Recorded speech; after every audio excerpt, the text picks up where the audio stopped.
السلام علیکم۔ آج ہم محمد صلی اللہ علیہ وسلم کی زندگی کے بارے میں پڑھیں گے، مطلب ان کی ولادت باسعادت کے بارے میں۔ تو رسول اللہ صلی اللہ علیہ وسلم مکہ میں شعیب بنی ہاشم کے اندر 9 ربیع الاول عام الفیل، مطلب ہاتھیوں کا سال کہا جاتا ہے اس کو سال کو، اور پیر کے دن صبح کے وقت پیدا ہوئے۔ اس وقت نوشیروان کا تخت نشینی کا 40واں سال تھا اور 20 یا 22 اپریل 571 کی تاریخ تھی، سن تھا جو عیسوی۔ علامہ محمد سلیمان صاحب، سلیمان منصور پوری رحمۃ اللہ اور محمود پاشا فلکی کی تحقیق یہی ہے، نوٹ ہے یہ۔ ابن سعد کی روایت ہے کہ رسول اللہ صلی اللہ علیہ وسلم کی والدہ نے فرمایا، جب آپ کی ولادت ہوئی تو میرے جسم سے ایک نور نکلا جس سے ملک شام کے محل روشن ہو گئے۔ ولادت کے بعد آپ کی والدہ نے عبد المطلب کے پاس پوتے کی خوشخبری بھجوائی۔ وہ شاداں و فرحاں تشریف لائے اور آپ صلی اللہ علیہ وسلم کو خانہ کعبہ میں لے جا کر اللہ تعالیٰ سے دعا کی، اس کا شکر ادا کیا اور آپ صلی اللہ علیہ وسلم کا نام محمد تجویز کیا صلی اللہ علیہ وسلم۔ یہ نام عرب میں معروف نہ تھا، پھر عرب دستور کے مطابق 7ویں دن ختنہ کیا۔ آپ صلی اللہ علیہ وسلم کو آپ کی والدہ کے بعد سب سے پہلے ابو لہب کی لونڈی سویبہ رضی اللہ عنہ نے دودھ پلایا۔ اس وقت اس کی گود میں جو بچہ تھا اس کا نام مسروح تھا رضی اللہ تعالیٰ عنہ۔ سویبہ رضی اللہ عنہ نے آپ صلی اللہ علیہ وسلم سے پہلے حضرت حمزہ بن عبد المطلب کو اور آپ صلی اللہ علیہ وسلم کے بعد ابو سلمہ رضی اللہ عنہ بن عبد الاسد مخزومی کو بھی دودھ پلایا تھا۔ تو اب ہم پڑھیں گے محمد صلی اللہ علیہ وسلم بنی سعد میں کیسے پہنچے۔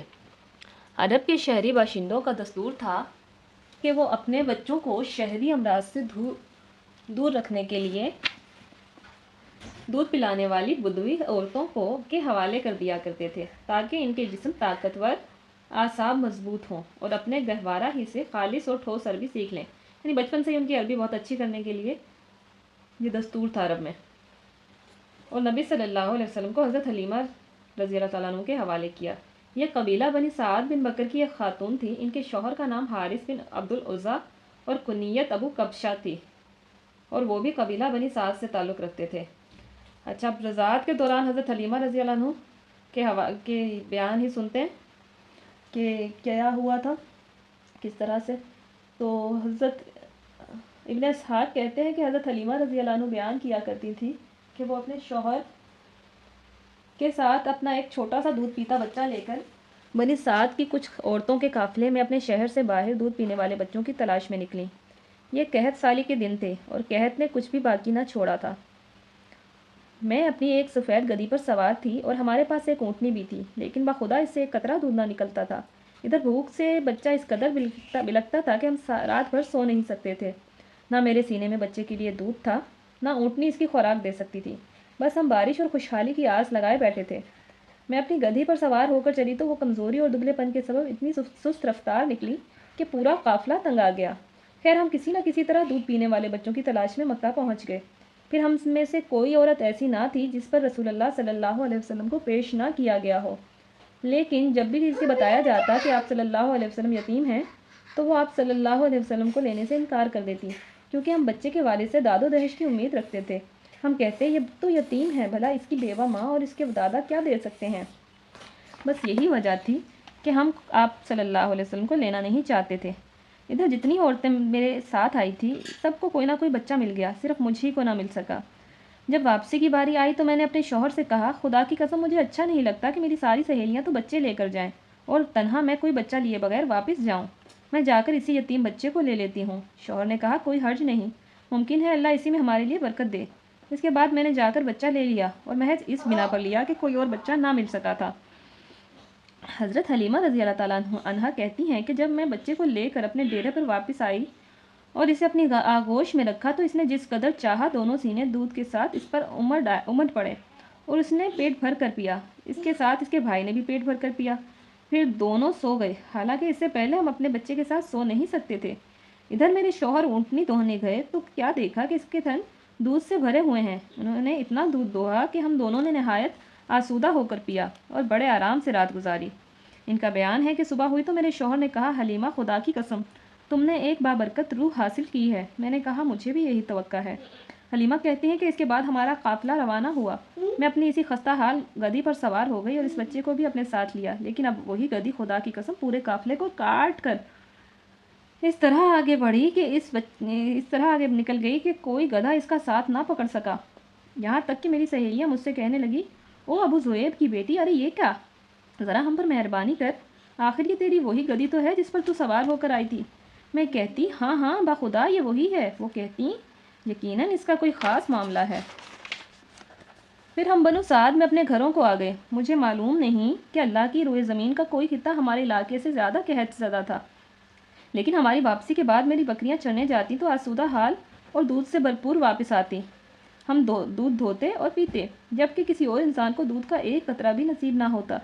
ان کے جانوروں کے تھنوں میں دودھ سرے سے ہوتا ہی نہیں تھا، حتیٰ کہ ہماری قوم کے شہری اپنے چرواہوں سے کہتے، کم بختو، جانوروں کو وہیں چرانے لے کر جایا کرو جہاں ابو زویب کی بیٹی کا چرواہا لے جاتا ہے۔ لیکن جب بھی ان کی بکریاں بھوکی واپس آتی، ان کے اندر ایک قطرہ دودھ نہ رہتا، جبکہ میری بکریاں آسودہ اور دودھ سے بھرپور پلٹتیں۔ اس طرح ہم اللہ کی طرف سے مسلسل اضافے اور خیر کا مشاہدہ کرتے رہے، یہاں تک کہ اس بچے کے 2 سال پورے ہو گئے اور میں نے دودھ چھڑا دیا۔ یہ بچہ دوسرے بچوں کے مقابلے میں اس طرح بڑھ رہا تھا کہ 2 سال پورے ہوتے ہوتے وہ کڑا اور کٹھیلا ہو چکا تھا۔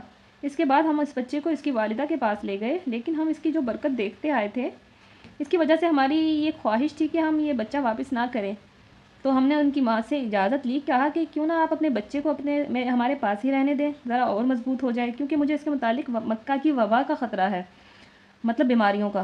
غرض ہمارے مسلسل اصرار پر انہوں نے بچہ ہمیں واپس دے دیا، تو بچہ واپس لے کے آئے۔ اس کے بعد واقعہ شق صدر ہوا، یعنی سینہ چاک ہونے کا واقعہ۔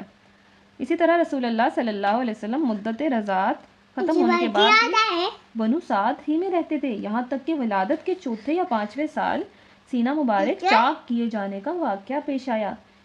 اس کی تفصیل حضرت انس رضی اللہ تعالیٰ عنہ سے صحیح مسلم میں مروی ہے۔ رسول اللہ صلی اللہ علیہ وسلم کے پاس حضرت جبرائیل علیہ السلام تشریف لائے، آپ بچوں کے ساتھ کھیل رہے تھے۔ حضرت جبرائیل علیہ السلام نے آپ صلی اللہ علیہ وسلم کو پکڑ کر لٹایا اور سینہ چاک کر کے دل نکالا، پھر دل سے ایک لوتھڑا نکال کر فرمایا، یہ تم سے شیطان کا حصہ ہے۔ پھر دل کو ایک تشت میں زمزم کے پانی سے دھویا اور پھر اسے جوڑ کر اس کی جگہ لوٹا دیا۔ ادھر بچے دوڑ کر آپ صلی اللہ علیہ وسلم کی ماں یعنی دائیہ حضرت حلیمہ کے پاس پہنچے اور کہنے لگے، محمد قتل کر دیا گیا۔ ان کے گھر کے لوگ جھٹ پٹ پہنچ گئے اور دیکھا تو آپ صلی اللہ علیہ وسلم کا رنگ اترا ہوا تھا۔ اس کے بعد حضرت محمد صلی اللہ علیہ وسلم کی جو دائیہ تھی حضرت حلیمہ، ان کو اس واقعے کے بعد خطرہ محسوس ہوا، انہوں نے آپ صلی اللہ علیہ وسلم کو آپ کی ماں کے حوالے کر دیا، چنانچہ آپ صلی اللہ علیہ وسلم 6 سال کی عمر تک والدہ کی آغوش محبت میں ہی رہے۔ ادھر حضرت آمنہ رضی اللہ عنہ کا ارادہ ہوا کہ وہ اپنے متوفی شوہر کی یاد وفا میں یثرب جا کر ان کی قبر کی زیارت کریں، چنانچہ وہ اپنے یتیم بچے محمد صلی اللہ علیہ وسلم اور اپنی خادمہ ام ایمن اور اپنے سرپرست عبد المطلب کی میت میں کوئی 500 کلومیٹر کی مسافت طے کر کے مدینہ شریف چلی گئی اور وہیں 1 ماہ قیام کیا، واپس ہوئیں، لیکن ابھی ابتدائے راہ میں ہی تھی کہ بیمار ہو گئیں۔ پھر یہ بیماری اتنی شدت اختیار کر گئی کہ یہاں تک کہ مکہ اور مدینہ کے درمیان مقام ابوا میں پہنچ کر ان کا انتقال ہو گیا۔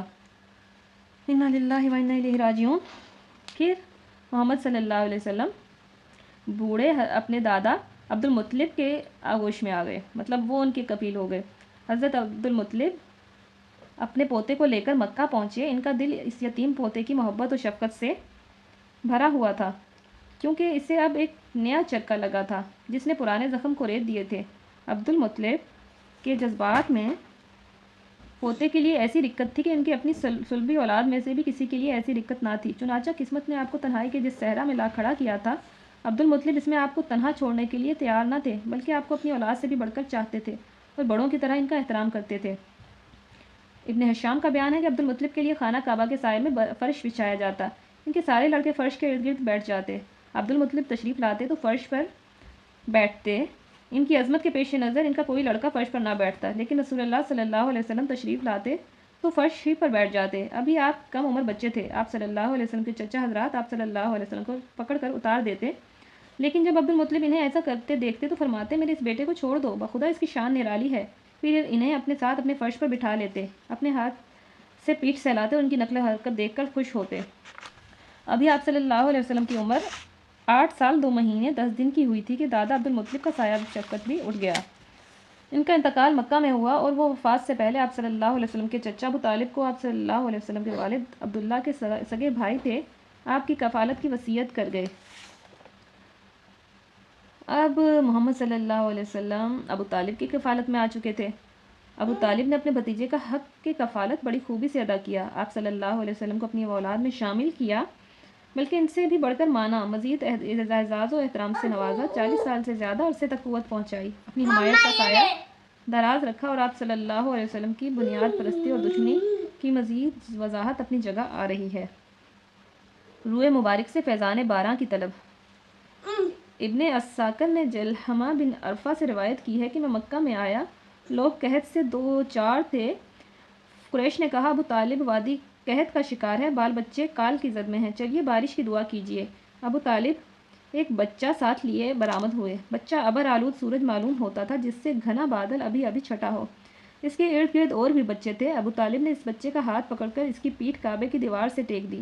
بچے نے ان کی انگلی پکڑ رکھی تھی۔ اس وقت آسمان پر بادل کا ایک ٹکڑا نہ تھا، لیکن دیکھتے ہی دیکھتے ادھر ادھر سے بادل کی آمد شروع ہو گئی اور ایسی دھواں دار بارش ہوئی کہ وادی میں سیلاب آ گیا اور شہر و بیاباں شاداب ہو گئے۔ بعد میں ابو طالب نے اسے واقعے کی طرف اشارہ کرتے ہوئے فرمایا، محمد صلی اللہ علیہ وسلم کی تعریف میں وہ خوبصورت ہیں، ان کے چہرے سے بارش کا فیضان طلب کیا جاتا ہے، یتیموں کے ماوا اور بیواؤں کے محافظ ہیں۔ بحیرہ راہب۔ بعض روایات کے مطابق، جس کی اسناد حیثیت مشکوک ہے، جب آپ کی عمر 12 برس اور ایک تفصیلی قول کے مطابق 12 برس 2 مہینے 10 دن کی ہو گئی تو ابو طالب آپ صلی اللہ علیہ وسلم کو ساتھ لے کر تجارت کے لیے ملک شام کے سفر پر نکلے اور بصرہ پہنچے۔ بصرہ شام کا ایک مقام ہے اور حواران کا مرکزی شہر ہے۔ اس وقت یہ جزیرہ العرب کے رومی مقبوضات کا دارالحکومت تھا۔ اس شہر میں جرجیس نامی ایک راہب تھا جو بحیرہ کے لقب سے معروف تھا۔ جب قافلے نے وہاں پڑاؤ ڈالا تو یہ راہب اپنے گرجا سے نکل کر قافلے کے اندر آیا اور اس کی میزبانی کی، حالانکہ اس سے پہلے وہ کبھی نہیں نکلتا تھا۔ اس نے رسول اللہ صلی اللہ علیہ وسلم کو آپ صلی اللہ علیہ وسلم کے اوصاف کی بنا پر پہچان لیا۔ آپ صلی اللہ علیہ وسلم کا ہاتھ پکڑا اور کہا، یہ سید العالمین ہیں، اللہ تعالیٰ انہیں رحمت للعالمین بنا کر بھیجے گا۔ ابو طالب نے کہا، آپ کو کیسے معلوم ہوا؟ اس نے کہا، تم لوگ گھاٹی کی اس جانب سے نمودار ہوئے تھے تو کوئی بھی درخت یا پتھر ایسا نہیں تھا جو سجدے کے لیے جھک نہ گیا ہو، اور یہ چیزیں نبی کے علاوہ کسی اور انسان کو سجدہ نہیں کرتی۔ پھر میں انہیں مہر نبوت سے پہچانتا ہوں جو کندھے کے نیچے کری نرم ہڈی کے پاس سیب کی طرح ہے، اور ہم انہیں اپنی کتابوں میں بھی پاتے ہیں۔ اس کے بعد بحیرہ راہب نے کہا حضرت ابو طالب کو کہ انہیں واپس کر دو، ملک شام نہ لے جاؤ کیونکہ یہود سے خطرہ ہے۔ اس پر ابو طالب نے بعض غلاموں کی میت میں آپ صلی اللہ علیہ وسلم کو واپس بھیج دیا۔ آج کے لیے اتنا ہی، آگے ہم جنگ فجار پڑھیں گے، پھر مزید اس کے بارے میں پڑھیں گے۔ ایک دفعہ درود شریف پڑھ کے ہم اس کا اختتام کرتے ہیں۔ اللہ حافظ۔ اللہم صلی علی محمد۔